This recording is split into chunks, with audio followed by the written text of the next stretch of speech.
in Archbishop Rummel, where he was All-State. He's a Rummel Athletic Hall of Famer. Became an outstanding player at LSU. Spent time in the NFL with the Chicago Bears and the Green Bay Packers, and has served as chairman of the Tiger Athletic Foundation for LSU. In addition to that, he's president of the New Orleans chapter of the former NFL Players Association. He's a former head coach in pro ball with the Shreveport Steamer. And, of course, LSU is 1-0 after beating TCU 37-27, a game that he was at and can talk about. Tigers will host UAB Saturday night, 7 p.m. Tiger Stadium. Please welcome Norman Hodgins. Norman? Thanks, Ken. Appreciate it. Always enjoy being here with great coaches, and Doug and I seem to always be on the same time frame that we speak at the same week. Of course, as you know, in previous times, I really don't like to talk about referees or anything like that at all. We've never had any disagreements or anything of any kind. But we had one at LSU as well, didn't we? I thought you were talking about LSU at first. I didn't know about the Tulane helmet. That was interesting to watch live when everybody's asking me, what's going on? I said, I have no idea. I mean, I don't know what these guys are talking about. But did y'all hear the last rule at LSU right before half when the player had a helmet removed? The first call was that he removed his own helmet. So with 5 seconds to go in the half, there's an automatic 10-second runoff, right? So, of course, as you know, if you didn't know, TCU heads to the locker room, which is a former coach. That's exactly what you do. If you know there's a controversy before half, you send your team to the locker room and hope they don't have to come back out, especially when the rules go in your favor. But what happened is that there were two instances that occurred. One was Mettenberger threw a pass that was incomplete, so therefore that completed the play. So when the helmet came off, whether he took it off himself or someone else removed it, didn't matter at that time. So as all the players and coaches come back on the field and the referees are trying to get it all done, two of the players come out of the locker room for TCU, and they go in the middle of the LSU's offensive huddle, which is still on the field, right? And one of them winds up taking a swing at the LSU player, so they called a 15-yard penalty on him. And y'all probably didn't even see that on TV because I'm sure that we're watching some beer commercial or something like that. But live, I'm saying this is unbelievable. They're gonna wind up giving us a point in this deal. Well, it wound up only being 3 points at the old show. Proof of the pudding is that players and coaches have first game jitters. Coaches, right? I think referees have the same thing. Do they not, guys? Talking about referees sitting with you, Ronnie. So you got to watch them close. They'll call a flag on you real quick. Well, let's talk about the LSU game in general terms first, and then we'll talk specifically about the sides of the ball and that sort of thing. I thought it was a well-managed game. It was a typical first game that you see. You have plays. You know, everybody that watches as a fan, you want every play to be what? A touchdown. Coach, you know that, right? The fans want every play to be a touchdown. So if you only make a half yard, okay, now as a coach, you're evaluating who did what, where you're going to go, where you're going to go next. Of course, you're setting up the next play. You're trying to see what they're going to do and that sort of thing. And we had a lot of those plays early on where it's 3rd and 1, and we jammed them down in tight, lost a yard, that sort of thing. So we had all those sorts of plays. The other side of the ball is that TCU's a pretty good ball club. I think Gary Patterson is a fine coach, and he's done a wonderful job there at TCU. And they've got a lot of good players. Now, their players defensively against our offense were much smaller. Now, I don't know what the weights and size, but you can just look and see that they were smaller. But they were very quick, and they were well coached and well designed. It looked like one of those Nick Saban defenses where they had folks in the right holes in the right places just to make sure that they disrupted whatever you were trying to do offensively.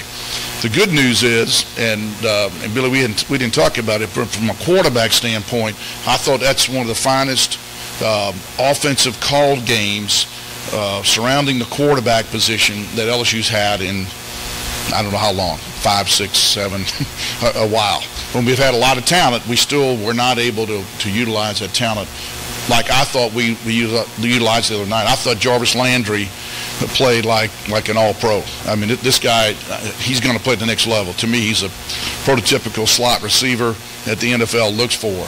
Odell Beckham, once again, tremendous speed, a lot of ability, but we still had some balls dropped, and we still had some situations where players were close enough to make plays and weren't able to make them. First game, it's timing. There's a few routes early in the game where guys were open in the end zone.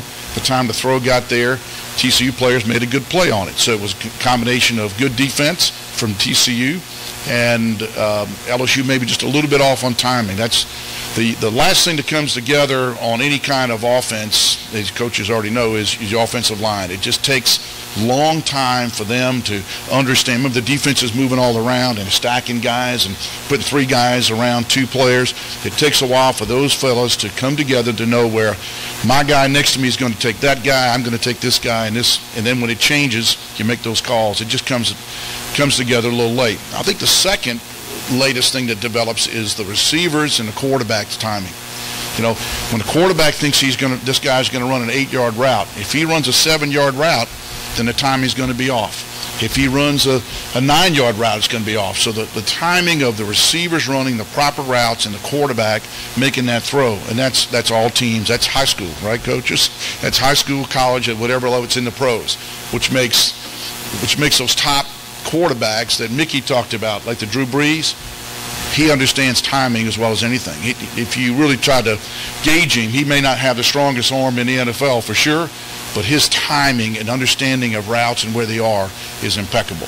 So I thought the running backs LSU played well. They found the holes. The glaring mistake that Blue made on the fumble, obviously he'll regret that. And I think there's some stat where he's run the ball like 300 times since he's been at LSU, and that's the first fumble that he's had. So you got to give him a little bit of a break. It just was inopportune because it was at our own 5-yard line, and TCU wound up scoring after that. So I thought offensively that Cam Cameron called a very good game. You're always going to make a call as an offensive coach, and the play just doesn't work, or the other team makes a great play. But I thought overall, they played well. More importantly, on the other side of the ball, I thought the defense played superb. I really do. I think the defensive line really held themselves very, very well. They kept TCU at bay. They put a lot of pressure on the quarterback. TCU, once again, as I said before, they're a very talented ball club. So they're going to make their plays as they did.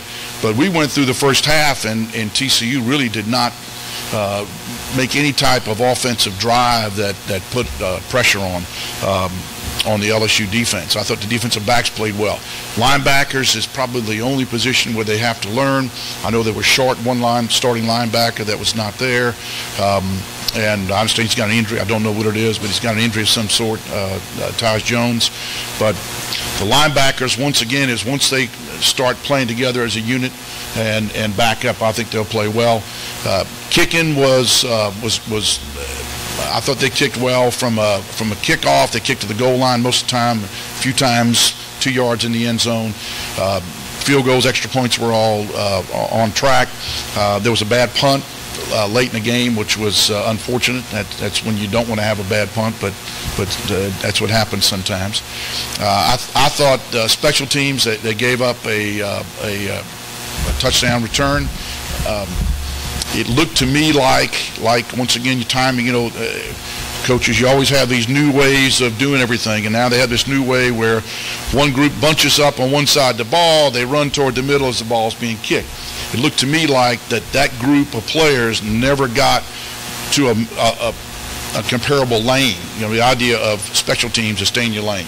I mean, they drill that. Coaches had a nickel every time they said that. They could retire tomorrow, right, coaches? So it looked to me like they all did not get in the lane. They left a gap, and it was a natural gap, and TCU took care of it and made a great play. So anybody have any questions? I mean, as I go forward, we can make this not a monologue, but a discussion of any kind. Do you have any comment about Johnny Manziel's behavior over the weekend? Does he play for LSU? Everybody's got an opinion, and I'm not going to offer an opinion because I'm not there. I don't know what was said. It appears to me that he has some more maturing to do, and I'm sure he's gotten a lot of help. I suspect that the only conversation that he and Kevin Sumlin had was not on the field. I suspect that night they had some serious discussions on life and leadership and discipline and a few other things. So it appears to me he's not too dissimilar to a number of young folks that have gotten a lot of notoriety very early in their career and are having trouble managing that from a character standpoint.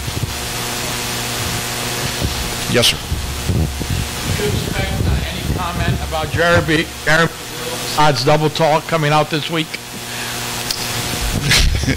You mean Les's conversations with the media? It's always interesting, isn't it? It appeared the best thing Les did in the game was he kept his mouth shut and let the coordinators run the game.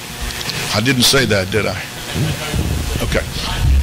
But, I mean, I would say that I would not be surprised if Jeremy Hill has been sat down for a couple more games. I would think so. Two or three. What do you think? I'm not going on any insight that I have personally. I'm just going to give you my gut feeling. I think that would be sort of an appropriate situation, depending on how he's doing with what he's supposed to be doing now since the incident. So I don't know what that is. I don't know where he is in that process. Clearly, he needed to wait out the first game. I mean, that's pretty clear. Just like the defensive end for TCU had to do as well. But I think that I would not be surprised if he is kept out this weekend and then the next week after that. Be anxious to find out.